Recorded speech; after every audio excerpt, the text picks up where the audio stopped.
বছর শেষ হতেই বড় সিদ্ধান্ত। হিডকোর দায়িত্ব থেকে অব্যাহতি দেওয়া হলো রাজ্যের মন্ত্রী তথা কলকাতার মহানাগরিক ফিরহাদ হাকিমকে। শুক্রবার কলকাতার মেয়র নিজেই সে কথা জানিয়েছেন। উনি আমাকে এটা দায়িত্ব দিয়েছিলেন, এখন উনি দায়িত্বটা নিয়ে নিয়েছেন, এটার মধ্যে গুঞ্জনের কি আছে? হিডকোর চেয়ারম্যান পদ হাতছাড়া হলো ফিরহাদ হাকিমের। শুক্রবার নিজের মুখে জানান সে কথা। এ ব্যাপারে এখনো কোনো সরকারি নির্দেশিকা জারি না হলেও বৃহস্পতিবারের মন্ত্রিসভার বৈঠকের পর ফিরহাদকেও এ ব্যাপারে নাকি ইতিমধ্যেই জানিয়ে দিয়েছেন মমতা বন্দ্যোপাধ্যায়।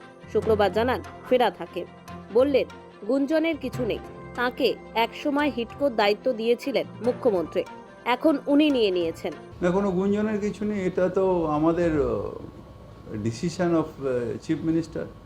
যতদিন উনি আমাকে এটা দায়িত্ব দিয়েছিলেন, এখন উনি দায়িত্বটা নিয়ে নিয়েছেন, এটার মধ্যে গুঞ্জনের কি আছে? গুঞ্জনেরও কিছু নেই, এটা আমাদের ক্যাবিনেটেই এসছে। বাম জামানায় হিডকো আবাসন দফতরের অধীনে ছিল। সিপিএম এর গৌতম দেব আবাসন মন্ত্রী হিসেবে দীর্ঘদিন হিডকোর চেয়ারম্যান পদে ছিলেন। পালাবদলের পর মমতার মন্ত্রিসভার গোড়া থেকেই হিডকোকে পুর ও নগরোন্নয়ন দফতরের অধীনে আনা হয়েছিল।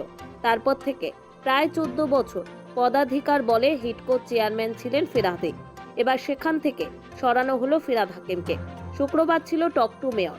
তারপর কলকাতা পুরসভায় সাংবাদিকদের মুখোমুখি হন ফিরহাদ হাকিম। সেখানেই একথা জানান ফিরহাদ। তবে ঠিক কী কারণে তাকে এই পদ থেকে সরানো হলো তা মুখ্যমন্ত্রী বলতে পারবেন বলে জানান ফিরহাদ হাকিম। ওটা উনি নিয়েছেন, কোনো কারণে নিশ্চয়ই নিয়েছেন। সবটাই হলো পারের আন্ডারে, আমাদের যে ডিপার্টমেন্ট দেয় ট্রান্সফার সবটাই পারের আন্ডারে, সিএমের আন্ডারে। সিএম সেটা নিয়েছেন, এবার সিএম কী করবেন আমি কি করে জানি?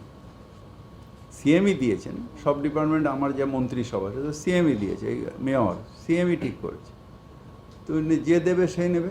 এগুলো কিছু না, নিশ্চয়ই ওনার কিছু মাথায় প্ল্যান আছে, সেই জন্য উনি করেছেন। এটার মধ্যে কিছু নেওয়া দেওয়া, সাইট করা বা এসব কোনো ব্যাপার নেই, কারণ আমার হাতে এখনও অনেক জায়গায় যা কাজ আছে যথেষ্ট আছে। আর সেকেন্ডলি হচ্ছে যে দলের আমি হলাম একজন অনুগত সৈনিক। দল যে কাজটাই আমায় দেবে, বিশেষ করে আমার নেত্রী মমতা ব্যানার্জি যে কাজটাই দেবে সেই কাজটা আমি মাথা পেতে নেব। কিন্তু হঠাৎ বদল কেন? অনেকেরই মতে সম্প্রতি ফিরহাদ যে সংখ্যালঘু বক্তব্য করেছেন সে কারণেই এই সিদ্ধান্ত হতে পারে। দীঘাতে যে জগন্নাথ মন্দির তৈরি হচ্ছে তা হিডকোর অধীনে, আর সেই কারণেই ফিরহাদকে নিয়ে সমস্যা দেখা দিতে পারে। সেই কারণেই হয়তো হিডকোর পদ থেকে ফিরহাদকে সরিয়ে দেওয়া হলো। এখন প্রশ্ন হলো, কাকে দেওয়া হবে এই দায়িত্ব? সূত্রের খবর, অন্য কেউ নয়, খোদ মুখ্যমন্ত্রী দায়িত্ব নেবেন হিডকোর। বৃহস্পতিবার রাজ্য মন্ত্রিসভার বৈঠক হয়। ওই বৈঠকে হিডকো নিয়ে সিদ্ধান্ত নেওয়া হয়। ঠিক করা হয় হিডকোকে পুর ও নগরোন্নয়ন দফতরের অধীনে আর রাখা হবে না, আনা হবে প্রশাসনিক সংস্কার এবং কর্মীবর্গ দফতরের অধীনে। তবে আচমকা কেন এমন সিদ্ধান্ত নিল রাজ্য মন্ত্রিসভা তা নিয়ে রাজনৈতিক মহলে স্বাভাবিকভাবেই জোর শোরগোল। সৌভিক সান্যালের রিপোর্ট, সময় কলকাতা।